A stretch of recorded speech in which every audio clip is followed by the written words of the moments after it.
March 1504 Kochi. കൊച്ചിയിലുണ്ടായിരുന്ന Portuguese പട തിരിച്ചു പോർച്ചുഗലിലേക്ക് പോയിരിക്കുന്നു. കൊച്ചിയിൽ നിന്നത് വിരലിലെണ്ണാവുന്ന കപ്പലുകളും 200-ൽ താഴെ പട്ടാളക്കാരും മാത്രം.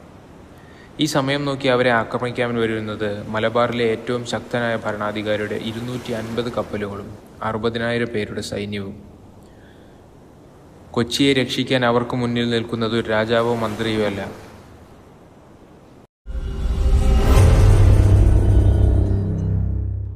അടുത്ത 5 മാസത്തോളം അവിടെ നടന്നത് മനുഷ്യ ചരിത്രത്തിലെ തന്നെ ഏറ്റവും അസാമാന്യമായ സൈനിക ചെറുത്തുനിൽപ്പുകളിൽ ഒന്നായിരുന്നു. എന്നാലും അതിന് നേതൃത്വം നൽകിയ ആളെ ഇന്നും പലർക്കും അറിയില്ല. അയാളുടെ പേര് ദുവാർത്ത് പച്ചേക്കോ പെരേര. 1400-കളിൽ കുരുമുളക് വെറുമൊരു രുചി പിടിപ്പിക്കലിന് മാത്രമായിരുന്നില്ല, അതൊരു നാണയം പോലെ തന്നെ വിലപിടിപ്പുള്ളതായിരുന്നു. യൂറോപ്യന്മാർക്ക് പല എക്കണോമികളും തകർക്കാനും വളർത്താനും മാത്രം പ്രിയപ്പെട്ട ഒരു ലക്ഷറി ആയിരുന്നു അത്. അതിൽ ഏറ്റവും മികച്ച കുരുമുളക് അവർക്ക് ലഭിച്ചത് കേരളത്തിൽ നിന്നുമായിരുന്നു. പക്ഷെ അത് അവർക്ക് വേണ്ട പോലെ കിട്ടാൻ അത്ര എളുപ്പമായിരുന്നില്ല. ഇന്ത്യയിലേക്കുള്ള കച്ചവടം അറേബ്യ വഴിയായിരുന്നു നടന്നു പോകുന്നത്. അതുകൊണ്ട് തന്നെ അറബികളുടെ കമ്മീഷനും മറ്റും ഒഴിവാക്കാൻ വേണ്ടി ഇന്ത്യയിലേക്ക് സ്വന്തമായി ഒരു കടൽ വഴി കണ്ടുപിടിക്കാൻ അവർ ശ്രമിച്ചുകൊണ്ടേയിരുന്നു. അങ്ങനെ 1498-ൽ പോർച്ചുഗൽ അത് കണ്ടുപിടിച്ചു. ആഫ്രിക്കയുടെ ചുറ്റും കടന്ന് ഇന്ത്യൻ മഹാസമുദ്രം താണ്ടി വാസ്കോഡഗാമ കാപ്പാട് കാലുകുത്തി. അന്ന് അറബികളുമായി കച്ചവടം ചെയ്തുകൊണ്ടിരുന്ന സാമൂതിരിയെ കണ്ട വാസ്കോഡഗാമ പല സമ്മാനങ്ങളും മറ്റും നൽകി നേരിട്ടുള്ള ഒരു കച്ചവടത്തിന് അദ്ദേഹത്തെ സ്വാധീനിക്കാൻ ശ്രമിച്ചു. എന്നാൽ വാസ്കോയെ സാമൂതിരിക്ക് അത്ര പിടിച്ചില്ല. സാമൂതിരിയുമായി ഒരു ഡീലിലെത്താൻ വാസ്കോഡഗാമയ്ക്ക് കഴിഞ്ഞില്ല. എന്നാൽ തിരികെ പോകുന്ന വഴി വാസ്കോഡഗാമ കൊച്ചി രാജ്യം കൂടി സന്ദർശിച്ചു. കോഴിക്കോടിനേക്കാൾ വളരെ ചെറിയ രാജ്യമായിരുന്ന കൊച്ചിയിലെ രാജാവായ ത്രിമുംപര രാജ പോർച്ചുഗീസുകാരുമായിട്ടുള്ള ബന്ധം അവർക്ക് ഗുണം ചെയ്യുമെന്ന് മനസ്സിലാക്കി. 1500-ൽ അവരുമായി ഒരു കച്ചവട ഉടമ്പടിയിൽ ഏർപ്പെടുന്നു. പകരം കൊച്ചി രാജ്യത്തിൻ്റെ സെക്യൂരിറ്റിക്കായി ഒരു സൈന്യം കൊച്ചിയിൽ നിൽക്കുന്നു.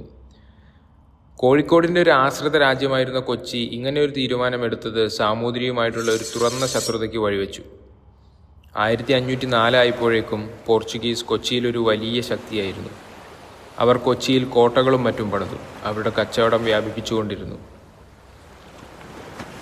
1504 ജനുവരിയിൽ പോർച്ചുഗീസ് ഷിപ്പുകൾ തിരിച്ചു പോർച്ചുഗലിലേക്ക് പോയി. അവർക്ക് വർഷം മുഴുവൻ കൊച്ചിയിൽ നിൽക്കാൻ സാധിക്കില്ലായിരുന്നു. കാലാവസ്ഥ അനുകൂലമാകുമ്പോൾ അടുത്ത ഫ്ലീറ്റ് വരും എന്നായിരുന്നു പ്ലാൻ. അതിനിടയിലുള്ള കുറച്ച് മാസങ്ങൾ കൊച്ചിയിൽ സംരക്ഷണത്തിനായി വളരെ കുറച്ച് കപ്പലുകളെ ഉണ്ടാവുകയുള്ളൂ. സൈന്യമായി ഒരു 150-200 പട്ടാളക്കാരും മാത്രം.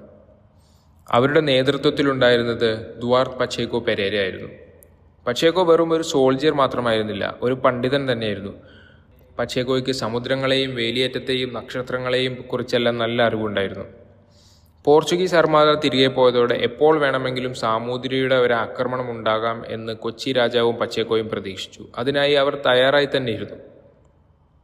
എന്നാൽ പച്ചേക്കോയുടെ പ്രതീക്ഷ മുഴുവൻ കൊച്ചിയുടെ ജിയോഗ്രഫിയിലായിരുന്നു. വേമ്പനാട് കായലിനും അറബിക്കടലിനും ഇടയിൽ കിടക്കുന്ന കൊച്ചി.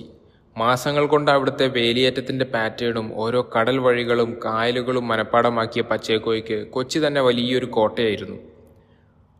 ഓരോ സ്ഥലവും എങ്ങനെ ഡിഫെൻഡ് ചെയ്യണമെന്ന് പച്ചേക്കോയ്ക്ക് വ്യക്തമായൊരു പ്ലാൻ ഉണ്ടായിരുന്നു. സാമൂതിരിക്ക് 60,000 പേരുടെ സൈന്യമുണ്ടെങ്കിലും കായലിൻ്റെ ഉള്ളുവഴികളിലൂടെ വെറും 100 മീറ്റർ മാത്രം വീതിയുള്ള ഇടുങ്ങിയ പടവുകളിലൂടെ വരാൻ സാധിക്കുന്ന സൈന്യത്തിൻ്റെ പരിധികൾ പച്ചേക്കോ കണക്കുകൂട്ടി.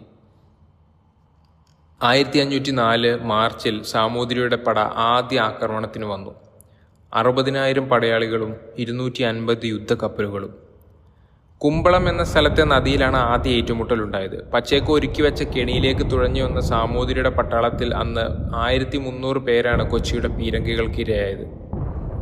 സാമൂതിരി തുടരെ ആക്രമിച്ചുകൊണ്ടിരുന്നെങ്കിലും പച്ചേക്കോയുടെ പ്ലാനിങ്ങിനെ മറികടന്ന് കൊച്ചി പിടിച്ചെടുക്കാൻ സാമൂതിരിക്ക് സാധിച്ചില്ല.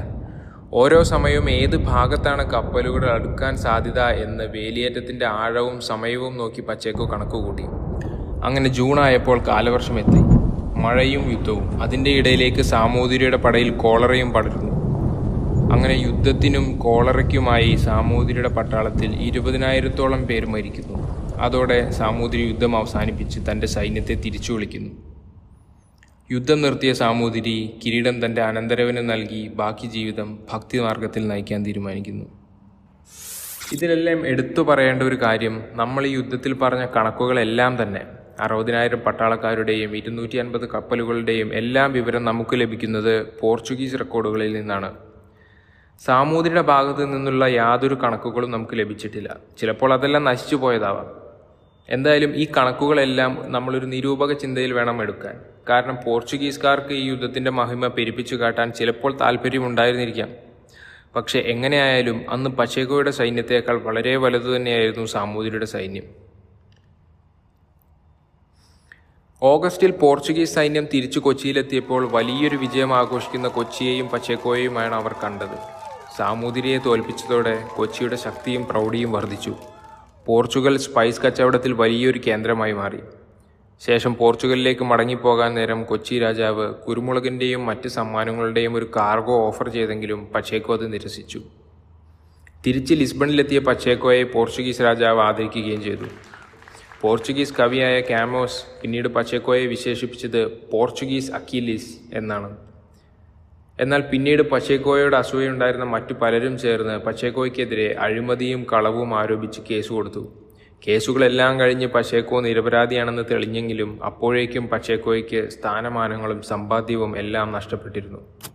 അങ്ങനെ 5 മാസം കൊച്ചിയെ താങ്ങി നിർത്തിയ പച്ചേക്കോയുടെ കഥ പോർച്ചുഗലിൽ മങ്ങി അവസാനിച്ചു.